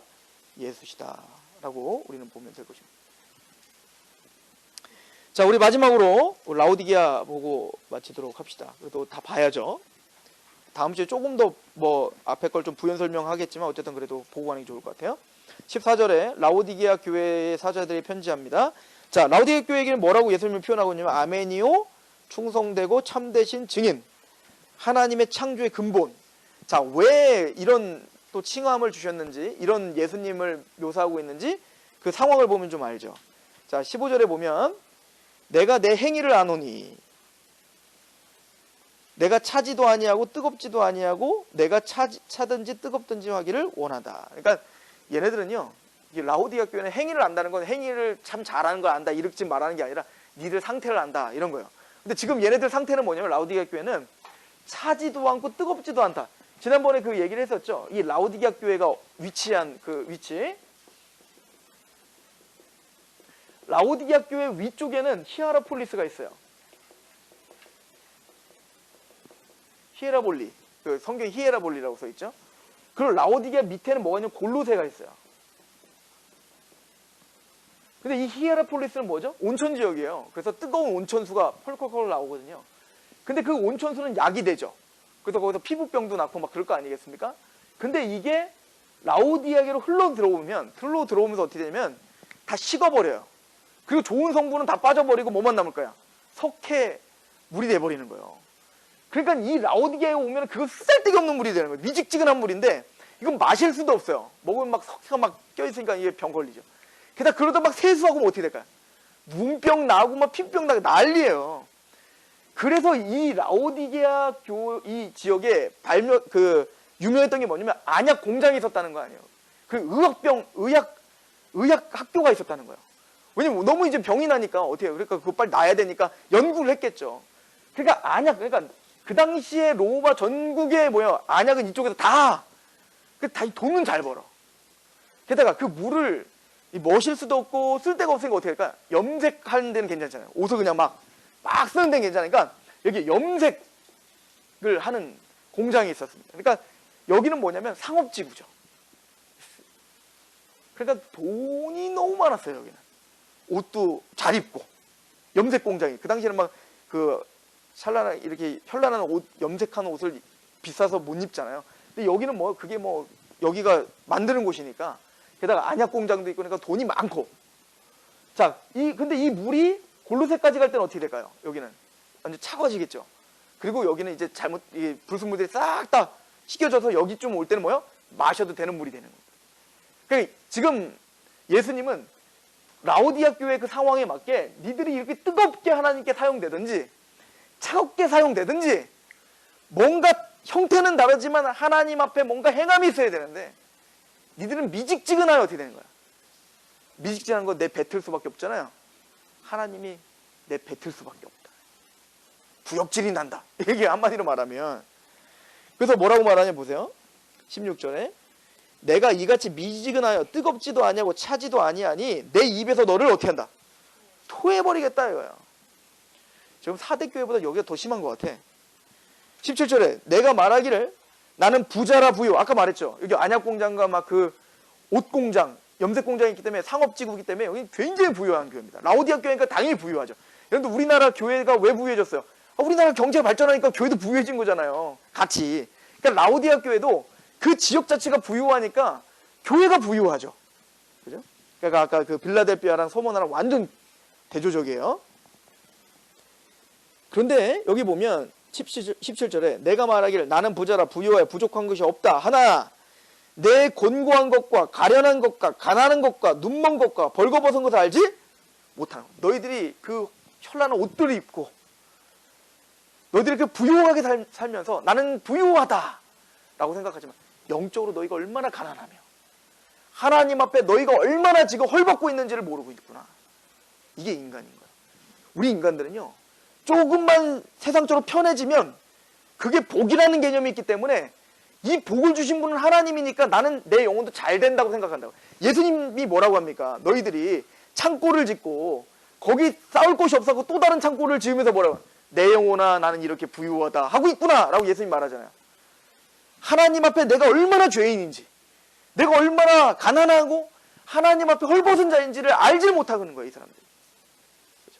그래서 부자가 천국 들어가는 게 낙타가 바늘 끼는 것보다 어렵다는 이유가 거기 있는 거예요. 왜? 인간은 연약해서 보여주고 만져주는 게 내가 화려하면요, 내가 그런 사람인 줄 알아요.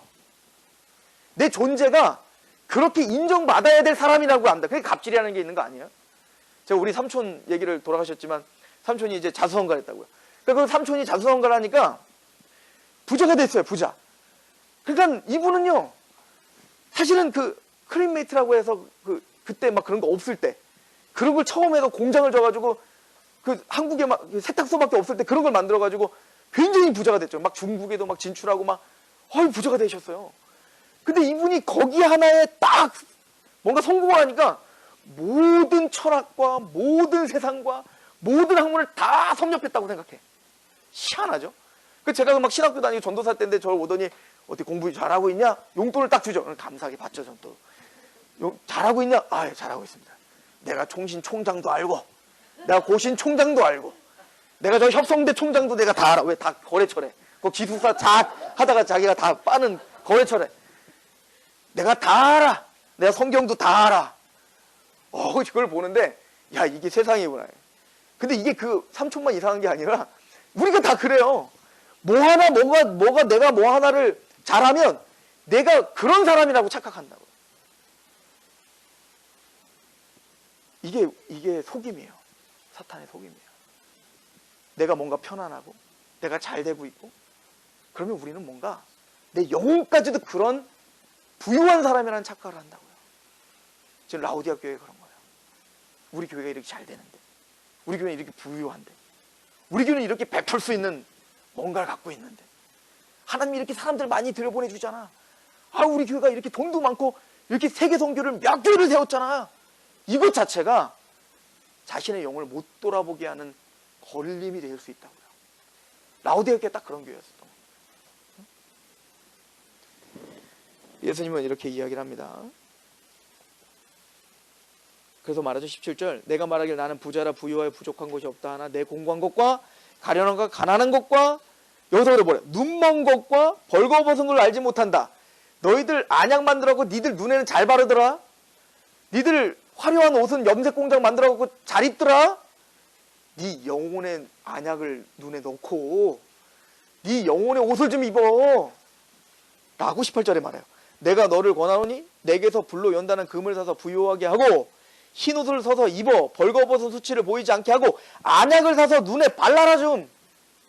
그런 인간적인 화려한 옷을 입고 니들이 그런 사람인 것처럼 자꾸 그렇게 자랑하지 말고, 너희들이 헐벗고 너희들이 가련하다는 걸 알고 그 그리스도의 어린 양의 피에 옷에 씻어 그 흰옷을 입어라. 복음을 입어라. 안약을 사서 눈을 발라라. 하나님의 말씀의 눈을, 말씀을 통해서 너희 눈이 좀 떠. 나는 이렇게 소경입니다. 꼭 저기 바리새인과 서기관들에게 예수님이 하는 얘기랑 똑같은 거 아니에요? 눈을 띄워주니까 바리새인과 서기관들이 왔어요. 이들은 안 보인다고 하니 이들이 보는 자들이며 너희들은 본다고 하니 너희가 보지 못하는 자들이구나. 똑같은 얘기입니다. 너희가 뭔가를 다 알고 있는 것처럼. 아니, 우리는 얼마나 무지한지. 주님이 아니면 나는 살 수가 없고 하나님의 나를 볼 수 없습니다라고 간절한 심정으로 나에게 좀 나와라. 그게 복음을 통해서 안약에 눈을 좀 떠라. 거듭나라. 이 얘기인 거죠. 또 예수님의 십자가의 피에 옷을 덧입어라. 너의 화려한 옷, 어떤 너의 행함의 옷, 그 아무 소용없다 이거야. 헐벗은 거다 이거야.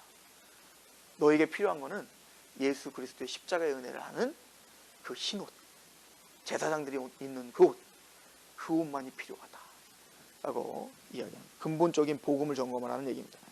19절에 물은 내가 사랑하는 자를 책망하여 징계하노니 그러므로 내가 열심을 내라 회개하라. 저는 모든 7교회 마지막에 이 얘기를 하는 것이 어떻게 보면 모든 걸 다 이야기한다고 생각해요. 내가 사랑하는 자들을 책망하는 거다. 7교회를 저는 다 마무리하는 거라고 좀 보는 겁니다. 사랑하는 자들을 책망하는 거예요. 하나님이 사랑하지 않는다면 이렇게 책망할 일도 없어요. 그죠? 그리고 말하죠. 20절 볼지어다 내가 문 밖에서 서서 두드려노니 누구든지 내 음성을 듣고 문을 열면 내가 그에게로 들어가 그와 더불어 먹고 그는 나와 더불어 먹으리라. 그러므로 교회가 어떻게 하라는 거예요? 구원받아 하나님의 백성들아 너희들은 마음의 문을 열어 하나님의 말씀을 들어라. 주님은 끊임없이 우리를 애타게 찾는다. 회개하라고. 그죠? 이렇게 징계하며 이렇게 우리의 죄를 자꾸 폭로하는 이유가 뭐냐면 하나님의 사랑에서 안약의 눈에 넣고 너희가 흰옷을 입게 하고 이렇게 끊임없이 하나님이 문을 두드리는 말씀에 문을 좀 열어라. 귀 있는 자는 좀 들어라. 이 얘기인 거죠. 그래서 21절 이기는 그에게는 내가 내 보좌에 함께 앉게 하여 주를 내가 이기고 아버지 보좌에 함께 앉는 것과 같이 하리라. 진짜 영광스러운 보좌. 너희들이 지금 너희 스스로 만들어낸 그 영광, 그 금, 그 화려한 옷, 그 부귀영화 이게 아니라 진짜 하나님이 준비하신 그 보좌 내가 거기 앉게 해줄게. 그죠? 그럼 왜 예수님을 이렇게 표현했을까요? 아멘이요 충성되고 참되지. 왜? 미직지근하니까. 그죠? 예수님은 아멘이셨다. 하나님의 말씀 앞에 아멘 하고 충성하신 충성스러운 증인이셨다. 충성이란 단어가 뭐야? 예수님 죽기까지 복종하시지 않았는가. 창조의 근본. 그죠? 너희가 누리고 있는 모든 것을 창조하신 분이 바로 그 예수인데 그 예수께서 죽기까지 복종하셨다. 누굴 위해? 우리를 위해. 그리고 하나님의 영광을 위해. 그러므로 그 충성이시며 아멘이시며 창조의 근본이신 예수가 너희에게 문을 두드린다 이거예요. 그러므로 너희는 미직진한 걸 빨리 정리하고 어떻게 하라는 얘기예요? 회개하고 아멘이요 충성된 증인으로 서라 얘기를 하는 거죠. 자, 우리 7교회를 봤습니다. 7교회는 다 이기는 자에게 생명의 면류관을 줄게, 보좌에 앉게 해줄게, 성전의 기둥이 되게 해줄게, 생명의 열매를 주게 할게, 생명의 면류관을 줄게, 흰돌을 줄게. 다 기억나시죠? 이기는 자에게 주어지는 겁니다. 근데 결론은 뭐죠? 이제 계시록은 누가 이기게 하신다. 내가 이기겠다. 예수님이 이기셨다. 그리고 이미 너희들을 이긴 자들이다. 이긴 자들이니 거기에 머물러 있지 마라. 이 얘기를 사실 하는 거예요. 그래서 우리가 이미 이긴 자임을 어디서? 이제 4장 5장에서 천상을 들어. 지금 교회는 이렇게 끊임없이 넘어지고 쓰러지지만 눈을 들어 하늘을 봐라. 너희들은 이미 하나님의 보좌에 앉아있고 하나님의 면류관을 쓰고 있으며 흰 옷을 이미 입고 있는 자들이란다. 내가 이기게 해줄게. 이제 그 얘기를 풀어나가게 될 것입니다.